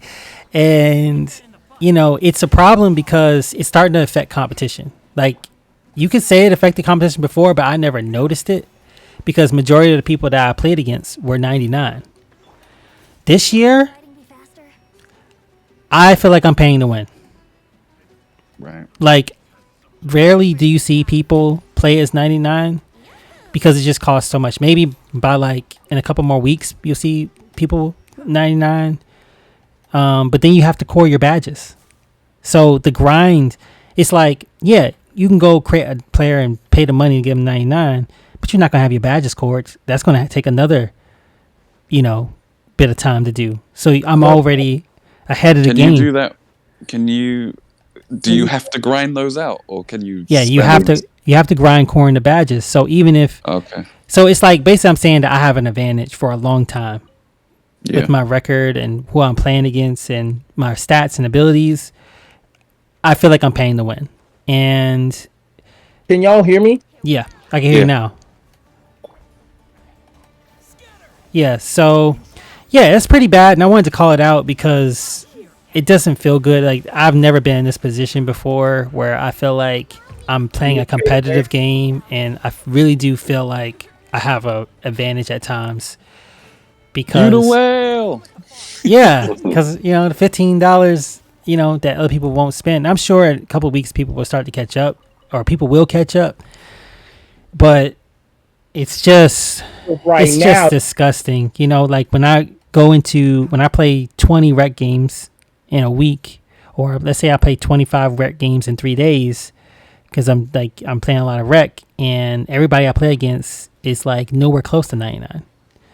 And when I tell you that's not been the case in previous years, like it's just not. Like I'll run into teams that are,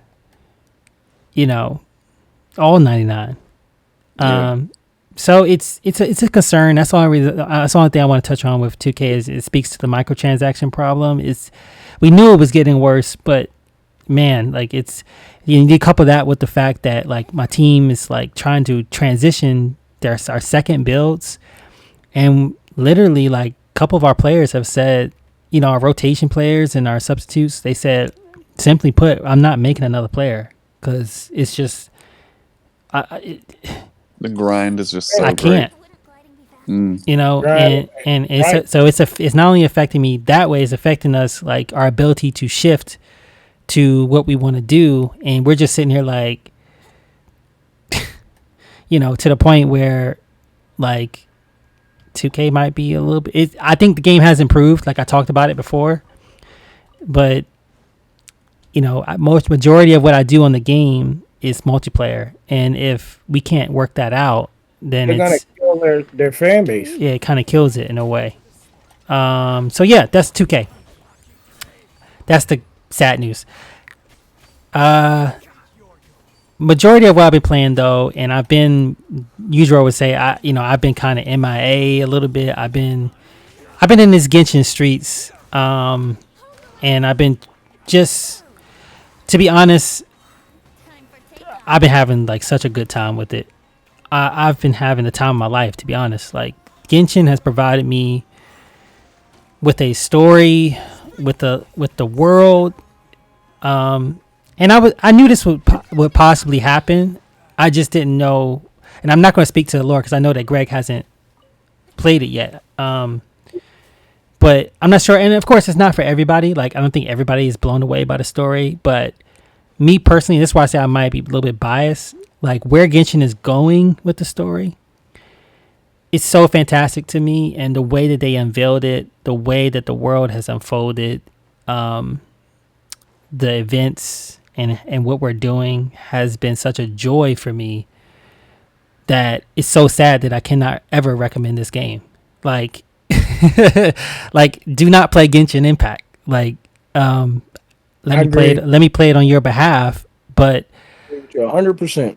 And when the time comes, I will talk about some of the things, when I feel like people haven't had enough time to play it. I will talk about some of the things that I found to be interesting.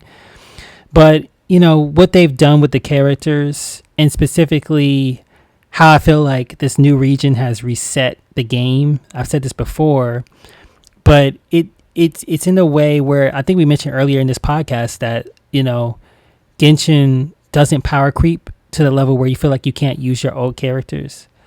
And I feel like I'm in a good place free to play, in the sense that I'm still using the same team I used 6 months ago to clear the hardest content in the game. And I don't feel any pressure to change off of that unless there's a character that I really want, just because of the fact that I'm interested in the character. But the characters have nothing to do with like what I've been doing in the game. May I say something? Yeah. Can I say something about that? Sure. Oh, with what he's saying and what I'm saying is, in Genshin, he is free to play now, but it was a point where, when the beginning of the game started, we invested in the game. Maybe not a lot, but we did invest in the game. So we couldn't wholeheartedly say, hey, play this game. Hey, you're going to have a great free-to-play experience. We will not say that. I play the game too. I love the game. I'm in a comfortable place in the game. But I couldn't, with a straight face, recommend this to my friends knowing how much money I've put into it. Right. Exactly. I mean, and there was a crazy stat that, because they recently gave us our stats, and just to put it in perspective, my first year I had gotten 35 characters. In the last year, I only have acquired 7 new characters. So the drop off was huge in my last year of playing the game in terms of getting characters. Like huge. So yeah, speaks to that. Like I found a new groove with it. The story has gotten so much better. To the extent that I know that I think it was Venom that said there's no point in like best of all time or any of that. There's no point in that. But I'm gonna say it. I feel like this story has a potential to be one of the greatest stories of all time for me. And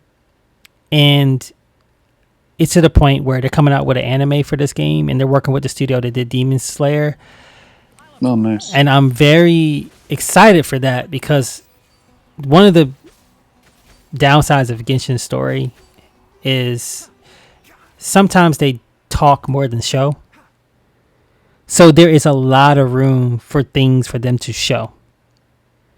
And so there's a lot of things that I want to see. The War of Conria, like they've not shown that. They haven't. That's not a spoiler. That's like something we know that happened, but we don't see it.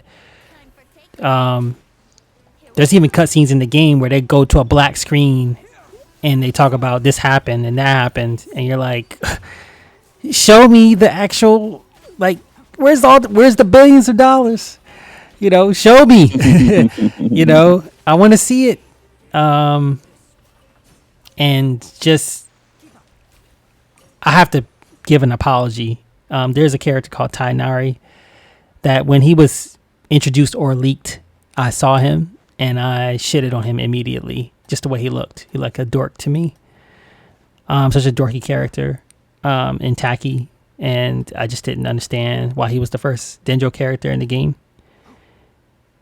He is my favorite character in the game right now. His character in the story is so good. He is a leader. He's smart.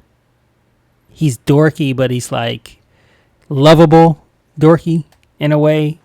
And he really believes in equality of all creatures and all life, which is something that, as like a black person, that always strikes true with me. Equality. It's just something that always, like, just how far he goes for equality is like so endearing to me. That I just wanted the character, and I just wanted to share that, like, I don't roll on characters, but I saw, based on my calculation, I had like 5 rolls on the standard banner that I can do after I did the 24 that I had saved up.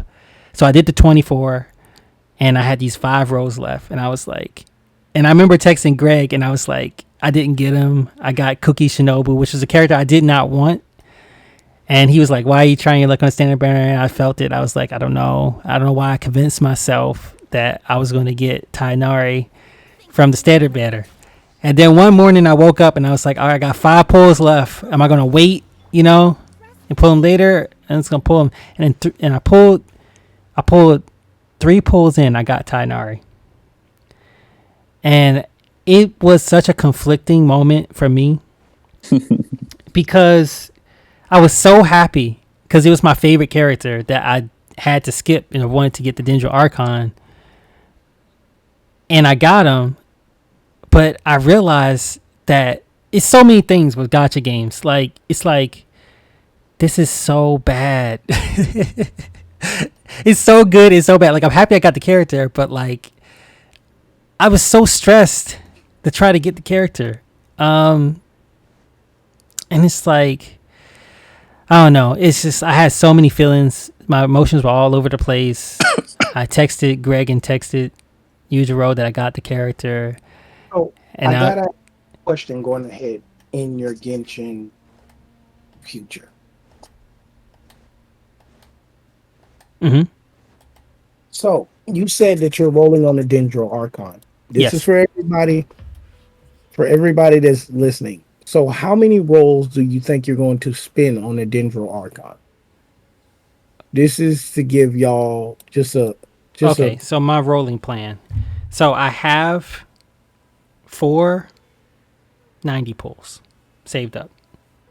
I had, you said 490 pulls. yeah, I had 6 90 pulls. I pulled on the Kazuha banner to get him C3.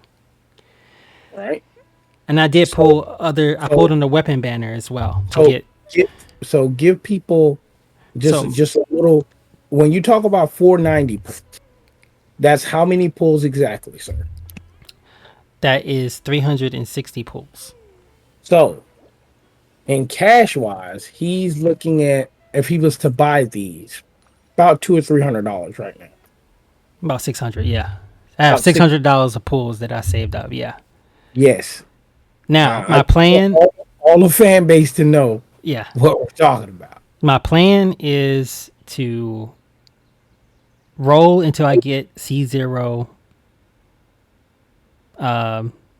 Kusanali. That could take. I know I'm gonna get her at least on the second 90. I could get on the first, and I could get multiple copies, but I'm not gonna hope for that. So in the worst case scenario, I get her. I get her at 180, right? Then I have two 90s left. I'm going to spend another 90 on the weapon banner. There's two weapons on the weapon banner. There's her weapon, and then there's Yoimiya's weapon.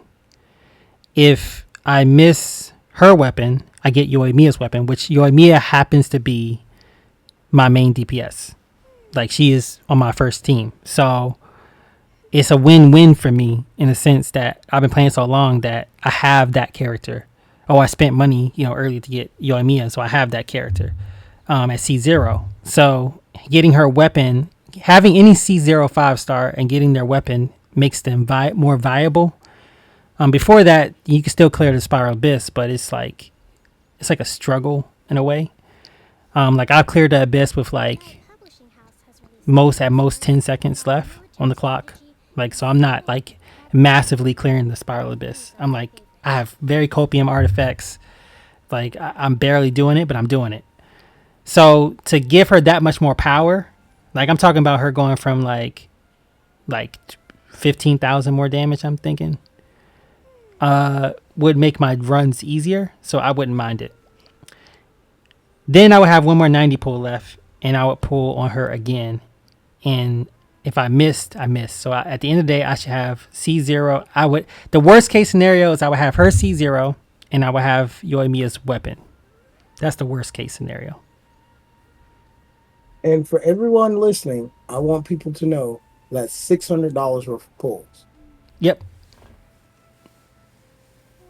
To get the Dendro Archon at C0. Now I would get two other 5-stars too. So those 5-stars will all help. Like if it's Diluc, my Diluc will be C5. If it's Jean, my Jean will be C5. So my account would get stronger objectively, but yes, it would still be the least favorite outcome, and I would be a little sad, yeah, that I didn't have the better outcome. You said $600 worth of pools, but then how long would you have to save resources as a free-to-play player to great question. 6 months. The same 6 months. Okay. 6 months. 6 months for six.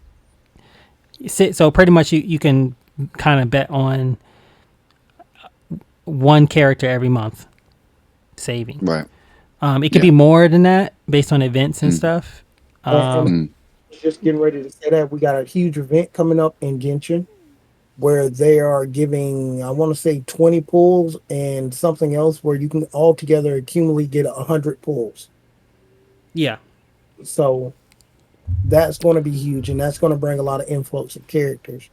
Yeah. But I'm just saying it because I want people to have some kind of clue or increment. When we say that we can't recommend this game, this is why. Yeah, because at C0,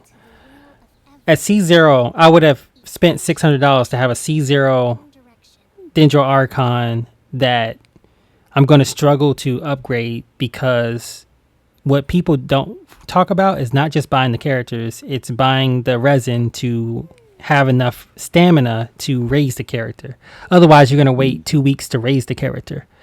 Then once she's raised, after I spend every day raising this character, okay, she's not going to be, I got to get artifacts.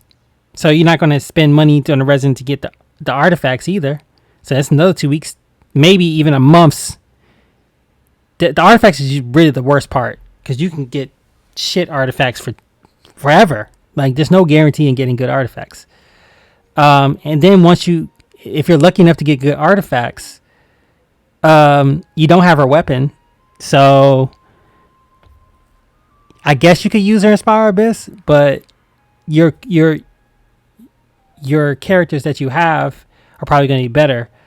So you're basically getting her to play with her in the overworld at that point, and depending on who you are, that might feel bad that if you spent $600 for a character that you use to run around, but you don't use her in the hardest content in the game.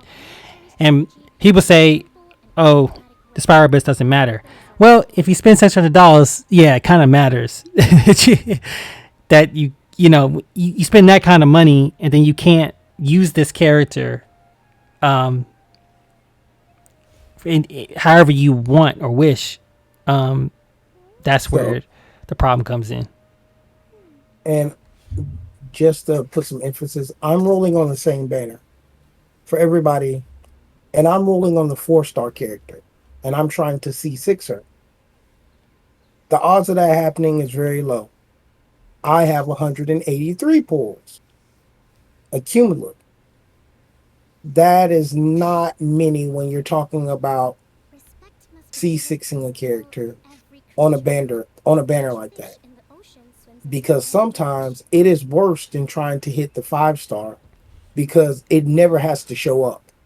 It has no pity system whatsoever. I can AKA pull gotcha it. is terrible. This is the I, worst thing. I So want so yeah, people. I struggle to talk about this game, and I talked to you, Venom, throughout the week about this, my struggles with this game, because I'm enjoying it. Um, like I said earlier, the new boss coming, I'm very excited about. They have a trading card game coming to the game that I'm really excited about. And they have said that it's not going to be gacha related, but do I trust them? No, I don't. I just feel like there's going to be some way they're going to make money out of it. Like, why wouldn't they? And the person I always think about in these things, I think about like a financial officer of a company. Like, think about it. If like you work for the company and your job is to help the company make more money, and you get in a boardroom and they're like, "Yeah, we're just going to give them this card game. We're not going to charge for it." You sitting there like, "Why not?" Well, then they're going to get upset. I don't care. Like, what are you doing? You mean like, let me look at the return on investment on that? Oh, nah, For nah, nah, nah. profit. No, no, no. Yeah, it's for profit. I That's what don't the know. games are for. Yeah, They're for profit. yeah. So as a consumer, I don't have the expectation. But I will say that like Genshin's story has been amazing so far. Where they've gone with it, what they just showed me. I wish I could talk about it, but I'll talk about it at a later date. As soon as Greg catches up, um, you know, we gonna do a whole Genshin story lore extravaganza. I can't wait for that.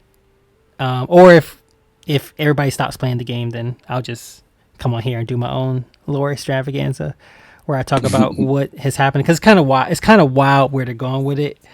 Um, and I was hoping like I'm really into where they're going with it. So I'm kind of biased. Like I said, like it's my kind of story. So I can see why some people won't be as excited as I am. But this is something that every time I see this sort of thing, I'm always interested in where they're gonna go because I can think of some like personally, if I were to write a story, this is where I would go. So I'm like, yeah, let's do more of that. So I'm excited, man, and that's all I want to share. Just been playing Genshin mostly to take away my 2K blues. And keeping up with Tower Fantasy pretty much, and I'm getting ready to play Gotham Knights. I ended up saving on Valkyrie Chronicles, and I don't think I'm going to get Star Ocean 6. So sad. Um, Okay. I So am looking forward to watching people play that game, but that's going to be a big game on me yeah, yeah, on Gotham Knights. Um, I am very very frightened of Gotham Knights and what's going to become of it, Mm, and I will just be absolutely honest and transparent that I don't think the end game is like Venom said earlier. I don't think the end game is going to be where some people want it to be, mm, and I don't think that it's going to be what some people think it's going to be. right. right. I When I think I think what I'm most excited about is we talked about this earlier, Venom, like creating moments, right? Mm, If you can create moments it really lends itself to the experience, and I can see that game having moments because of the boss battles and the crime system. Yeah. Like feeling like I'm on a team, like a Batman team, like the cartoon, and taking down Mr. Freeze or taking down Joker or taking down Harley Quinn. Even if the rest of the game is not up to snuff, if they can provide those moments, I would feel like I've gotten something out of it. Because, you know, I bought all the Batman games. I'm a huge Batman fan, by the way. So I'm it's more like I think the novelty of it does lend to it a little bit. So I'm really hoping that they can deliver on this for sure. They have a really unique chance, you know, to because Batman has never really extended in this way, you know. No, they dabbled in it with Arkham Knight, where you could team up for certain missions and tag in and out while you were fighting. Right. But it's never been done in this way, no. So they have a chance to keep going with this, you know, to different levels, and that's the other part, you know, like if this does well. So I'm kind of supporting it for the idea too. You know, like let's introduce new Bat people. Like, where is Batman Beyond? I mean, I'm just saying, I would love to play as Batman Beyond. You know, let's introduce new Batmans that, you know, Bat people. You like, why stop here? Like, let's do a new Batman called Hawk or something, and let's like it doesn't exist. Let's make it exist. Let's just keep going. Oh my god, I hate when they come up with new content. We've got so many characters to pull from, and they keep making up these garbage characters. I wanted to ask Greg something. Greg, You still here, Greg? still here? He might have walked off. No, I'm still here. My headphones died. I'm charging. Okay. Greg, is it anything that you're looking forward to this year yourself? Yeah, hell no. It's no That's good. interesting. I mean, No love for Midnight Suns. Everything that I was looking forward to this year got moved back to next year. The last game. So, Evil West. Anyone seen Evil West? Yeah, I've seen no, I that. never heard of it. Yeah, I've seen. Okay. I think that looks kind of cool. What are you looking forward to next year, though, Greg? Play Evil West when it comes out. Let's see here. Definitely. Yeah. Hold on. Definitely Fire Emblem. Oh yeah. Right. Definitely Cloud too, or Tears of a Cloud, or whatever the fuck it's called. Oh, Zelda. The new Zelda. Yeah, Zelda. A few more things. I know. Hold on. Definitely those two. Yeah, that's it for now. Oh, the Metroid. Metroid's coming out next year. That's not that's unconfirmed though, right? They didn't confirm it. I thought they confirmed that for 2023. Shit, never mind. Oh, sure. Because it's Metroid Prime 4. Yeah. Oh, didn't they? Might have to buy me a knockoff Switch when that comes out, boy. Oh no, you definitely Facts. need to get a I need to Switch. get me a Switch. Definitely. Oh, and that Harry Potter game I'm looking forward to as well. Yes. You are a Harry Potter fan. Yes. Oh, okay, good. Well, we can talk about that because you know I'm a big Harry Potter fan too. So Yeah, really looking forward to it. oh man, I cannot wait. And it's all novelty for me, like all novelty. Like Day one, Harry Potter. Day one. Like I'm really. What's the new release date? I will be playing Harry Potter for the first 12 hours nonstop. I think it's February 8th, 2023. Okay. Something like that. Yeah, man, I don't know, man. Harry Potter was the last book that I read, so that's not like a college book, like a instructional book, you know.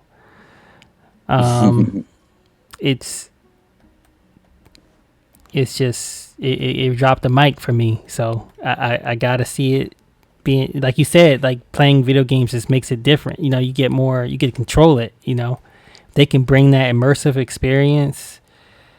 Man, for Harry Potter fans, this is a big W. If they can do it, if they can pull it off, you know, I can't say I'm 100% sold that they're going to be able to do it, but I'm intrigued to see what happens with it. But yeah, man, any reviews or anything anybody want to touch on? Impressions of any games? I know we touched on a couple while in our Let's Play section, games we played this year or currently playing now. But anything else we want to add? Nothing to add. No, nothing that really. Well, guys, I tried to make this one shorter, but we actually went longer than before, which is actually a good thing. We had a lot to talk about.